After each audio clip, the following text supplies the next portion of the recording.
tous les moyens oui. Et ça demande maintenant qu'effectivement on réfléchisse sur une orientation prioritaire des ressources issues du pétrole. C'est ça. loolu noonu la ñuy éviter li ñuy wax la malédiction du pétrole. mooy nga dem ba sa pétrole di gën a problème que li mu waroon régler si de manière systématique. Très bien. Parce que dans nos ressources de pétrole c'est 70% qui vont dans les budgets. Le reste va dans des fonds spéciaux. C'est ça. Mais dans ces 70% qui vont dans les budgets, il faut éviter que yooyu 70% ñuy dem dans le fonctionnement de l'administration.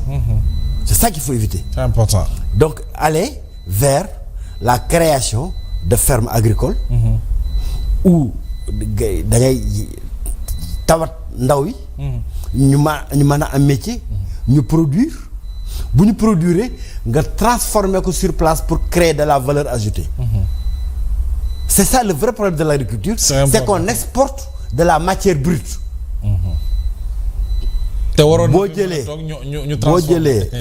gerte xottu gerte bi nga jaay ko mais jaay nga 7 produits différents. wallaahi parce que matière brute ba nga joxe. alors que waroon nañ ko jaay nga ràkkal. jaay nga ngooñ. jaay nga. moom ngay bëri na. jaay nga diwlin. jaay nga 17 produits différents pas 7 17 produits différents. parce que c'est 17 produits qui sont tirés d'un plant d'arachide. Mais ça signifie quoi? Que tu développes ces unités de transformation de ces productions-là en milieu rural. da ngay dem ba Mbakol.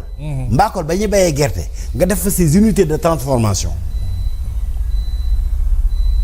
bu ko defee. ñooñu il crée de la valeur ajoutée. Très bien. Et la valeur ajoutée c'est l'emploi. La valeur ajoutée c'est la richesse. Très bien. Alors bu ñu desee ci rapport bi est-ce que cela ne vous interpelle pas la non-publication des dépenses des institutions comme la présidence, la primature et l'Assemblée nationale ñu ngi ko doon xaar ci rapport bi au moment où ñu ne sunu koom dafa xaw a tagga témbe on nous demande de resserrer la ceinture. On aimerait bien savoir ce qu'a dépensé la primature, la présidence et l'Assemblée nationale. Oui, je pense que c'est des cachotteries qui n'ont pas leur place dans une gestion transparente de l'État. Il n'y a rien à cacher. Xam nga loolu day renforcer la confiance des partenaires. C'est ça, c'est très important. Day renforcer la confiance des Sénégalais. yow booy jiite Sénégalais tu as besoin que les Sénégalais yi gën a am ci yow confiance. kon bu ñu amee xalaat rek ni yaa ngi def cachotterie day mel ni li ngay nëbb am na enjeu. alors que amul enjeu. Oui. C'est des budgets votés. C'est des budgets qui sont exécutés. Il faut dire aux Sénégalais chaque franc fan la dugg. man loolu moo ci sama gis. Très bien. Alors l'actualité aussi mënuñu jeexal te waxuñu ci docteur bokk na ci aussi mbirum mairie de Dakar gis nga la situation ni mu demee aujourd'hui ki ko gagné le nouveau maire de Dakar c'est Abass Fall nekkoon ministre du travail ban lecture ngay am ci procédure bi? Vous avez été maire nekkoon nga maire ci ab gox ji de Thiaroye Kaw mbir yi nu mu tëddee nii est-ce que am nga ci une lecture particulière? Alors quand on élisait Barthélémy Dias comme maire de la ville de Pikine au niveau de la coalition Yewwi parce que boobu maa ngoon Yewwi xamoon nañ il avait un dossier, le dossier de Ndiaga Diouf pendant devant la justice. C'est un dossier boo xam ne depuis 2014 la ñu koy traîner.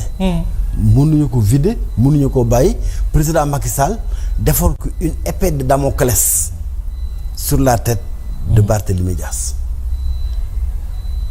ba mu jógee fii le dossier a été vidé, il a été condamné. Oui.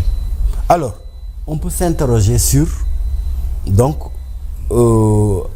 la procédure que le sous-préfet a prise pour constater la démission de Barthélémy Dias. Oui. Est-ce qu'elle est légale, est-ce qu'elle n'est pas légale? Barthélémy a saisi la Cour suprême. C'est-à-dire que xañ na sama xam-xam màcc na ci environnement.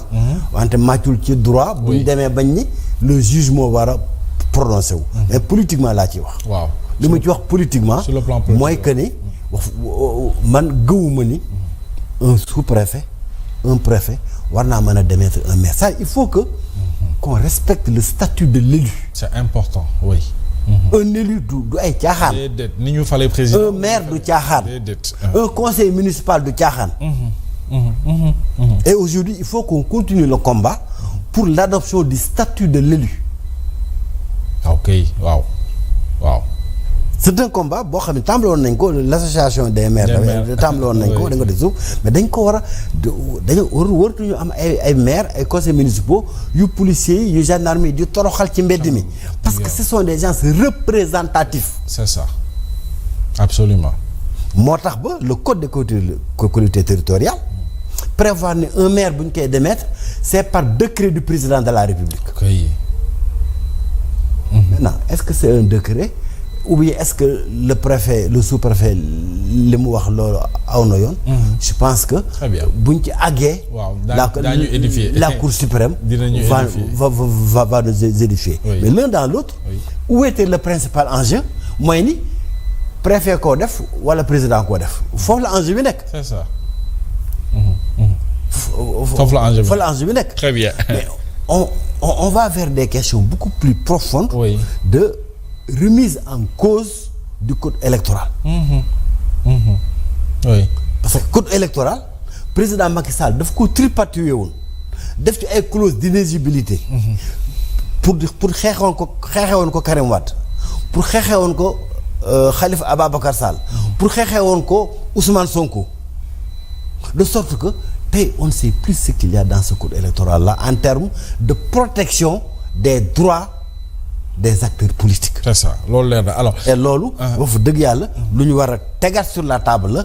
pour que ñu mën a. absolument alors une toute dernière question As nga may ma ko selon vous c'est quoi le rapport entre ce nouveau régime et la magistrature la justice de façon générale deuxième personnalité de l'État de surcroît le président de l'Assemblée nationale taxaw ne ba muy aborder ci sens justice. que ñoom bu ñu rëddee ñu effacer rëddaat ñu effacer dañuy effacer ba noppi rëddaat en parlant de la justice c'est vrai que ne am nañu revers yu bari ci Cour suprême conseil constitutionnel mais est-ce que war na tax ngay dem bay wax ne on va effacer la justice. alors Cheikh Dieng le parti Fépp Tawfekh nous sommes des membres à part entière de la coalition Diomaye président oui. membre de la mouvance présidentielle. la si moom moo tax ñu wax ay idée ay xalaat ni jàpp nañ ni lii buñ ko defee woon mu gën. jàpp nañ ni réew mi fii lañ ko war a teg. parce que autant nous sommes dans cette mouvance présidentielle autant nous avons une identité propre en termes de force de proposition. absolument Fépp Tawfekh moom à travers les communiqués il propose. boo jëlee l'exécutif. le législatif. le judiciaire ce sont trois pôles de pouvoir boo xam ne ku ci nekk sa légitimité. da nga koy tirer de la constitution. Oui. nous ne pouvons pas avoir et ça il faut pas le souhaiter. qu'on ait des controverses au sein de ces trois pôles de pouvoir. il faut que nécessairement mooy li maam Abdou doon wax rek gaal gi ñun ñëpp ñu ngi ci. dëgg la. nañu ñaan yàlla. mu mucc gaal gi mucc moo gën ñu ñaan sunu ëmb mucc. donc li am solo. mooy aujourd'hui qu'on ait un dialogue des institutions. c'est important. institution exécutive. Oui. institution parlementaire. institution judiciaire. voilà que ñu mën a am. cet espace de dialogue de concertation. qui permettent que aujourd'hui le Sénégalais xam nga Macky Sall lu ñu ko fi jëlee. am jàmm. waaw pour may ñu. c'est boo jëlee 80% des Sénégalais qui ont voté dañoo bëggoon jàmm. oui ah oui. dafa jot nag tey réew mi ñu nekk ci jàmm. wax dëgg yàlla. nekk ci affaire di sourire di reetaan. c'est ça. donc man. très bien. moi je suis quelqu'un qui croit fondamentalement en le respect. entre les différentes institutions. bien sûr ku nekk am nga ay limites. c'est très important nga yem ci ces limites. merci parce que c'est ça qui fait fonctionner un Absolument. État. et c'est ça qui fait la sécurité des citoyens. wallaay mooy sunu jàmm. parce que heure bu ñu demee. balaa justice est écrasée. les citoyens ne sont plus en sécurité. en sécurité ça c'est clair. bu ñu demee ba am une république des juges. les citoyens ne sont plus en sécurité. absolument ça c'est clair. merci beaucoup. donc il faut cet équilibre là. Cet équilibre dinaa ñu ñuy waxtaanee. Absolument. Parce que voilà lépp. Le Sénégal est un pays de dialogue et le dialogue doit être permanent. En tout cas merci beaucoup docteur Cheikh Dieng vraiment le débat amoon na solo.